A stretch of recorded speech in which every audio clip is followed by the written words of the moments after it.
Good morning students. जैसा कि आप सब जानते हैं कि कोरोना वायरस की वजह से दिन प्रतिदिन लॉकडाउन के दिनों की संख्या बढ़ती जा रही है और ऐसे में आपके पढ़ाई में काफ़ी बाधा उत्पन्न हो रही है।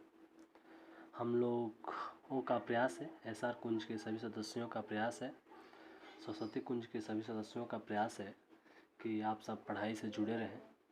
इसी की वजह से हम सभी लोग व्हाट्सएप में भी समय समय पर क्वेश्चन भेज रहे हैं, जैसे मैथ में लगातार क्वेश्चन आ रहे हैं और बच्चे बना भी रहे हैं।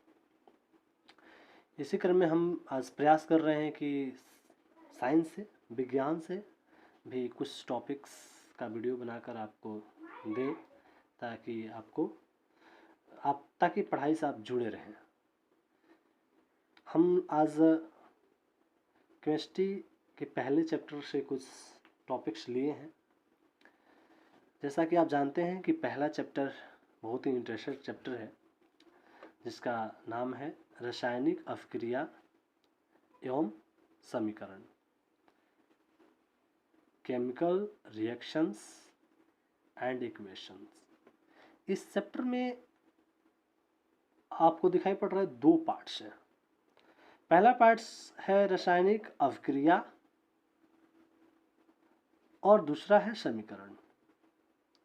हम लोग इसको दो भाग में पढ़ेंगे। सबसे पहले हम लोग ये जान लेंगे कि रासायनिक अभिक्रिया क्या है, केमिकल रिएक्शंस क्या है।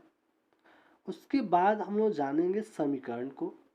समीकरण पढ़ने के बाद हम लोग फिर पढ़ेंगे रासायनिक अभिक्रिया के प्रकार, टाइप्स ऑफ केमिकल रिएक्शन। क्योंकि केमिकल रिएक्शन समझने के लिए हमको समीकरण भी जानना जरूरी है। आप डरिए मत, मैथ के समीकरण जैसा इसका समीकरण नहीं होता है, ठीक है।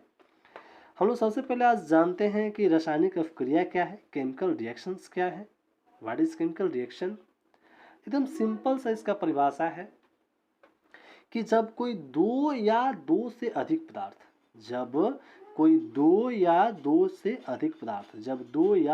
दो से अधिक पदार्थ आपस में मिलकर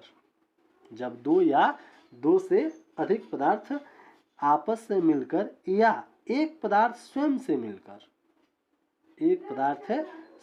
मिलकर एक या एक से अधिक नए पदार्थों का निर्माण करते हैं, जिसका गुण मूल पदार्थों के गुण से बिल्कुल भिन्न होता है, रासायनिक अभिक्रिया कहलाता है। एक बार फिर से मैं इसको बताता हूं कि जब दो या दो से अधिक पदार्थ, जब दो कोई पदार्थ है या कोई एक ही पदार्थ, जब दो पदार्थ हो या दो से अधिक पदार्थ हो या कोई एक ही पदार्थ स्वयं से मिलकर जब एक या एक से अधिक नए पदार्थों का निर्माण करते हैं तो उसे हम रासायनिक अभिक्रिया कहते हैं। जैसे एग्जाम्पल के लिए हम देखते हैं कि हाइड्रोजन का नाम आप लोग सुने हैं।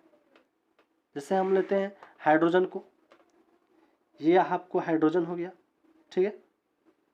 हाइड्रोजन और लेते हैं ऑक्सीजन, ठीक है। तो हाइड्रोजन और ऑक्सीजन जब आपस में मिलते हैं, जब हाइड्रोजन और ऑक्सीजन को जब आपस में मिलाया जाता है तो जल का निर्माण होता है। यहाँ आप देख रहे हैं कि हाइड्रोजन और ऑक्सीजन दो पदार्थ हैं, है ना। ये दोनों पदार्थ जब आपस में मिले हैं तो एक तीसरे पदार्थ जल का निर्माण हुआ है। अब रहा बात कि क्या इनका गुण जो है, ये मूल पदार्थ है, हाइड्रोजन और ऑक्सीजन क्या है, मूल पदार्थ है। अब देखेंगे कि क्या जल का जो गुण है हाइड्रोजन और ऑक्सीजन के गुणों से बिल्कुल भिन्न है कि नहीं है। तो सबसे पहले देखिए कि हाइड्रोजन गैसीय अवस्था में पाया जाता है, ऑक्सीजन भी गैसीय अवस्था में पाया जाता है, लेकिन जल क्या है, लिक्विड, द्रव अवस्था में पाया जाता है। इस प्रकार आप देख रहे हैं कि इस जल का गुण भी इनके गुण से बिल्कुल भिन्न है। इसके अलावा देखिएगा तो हाइड्रोजन जलता है, काफी ज्वलनशील पदार्थ है। ऑक्सीजन जलाने में सहायता प्रदान करता है, लेकिन जल आग को बुझाने में ये ऑक्सीजन किसी भी आग को जलाने में सहायता करता है। हाइड्रोजन जलता है, ऑक्सीजन जलाने में सहायता प्रदान करता है, लेकिन जल आग को बुझाता है। जल के बारे में आप जानते हैं, काफ़ी इंटरेस्टेड चीज़ है कि जल ही जीवन है। और आप ये भी जानते हैं कि मानव के शरीर में लगभग 65% जल पाया जाता है, ठीक ना। तो आप यहाँ देख रहे हैं कि हाइड्रोजन और ऑक्सीजन आपस में मिले तो जल का निर्माण हुआ। तो यहाँ दो पदार्थ आपस में मिलकर एक पदार्थ का निर्माण किए है ना, इसीलिए क्या है, एक रासायनिक अभिक्रिया है।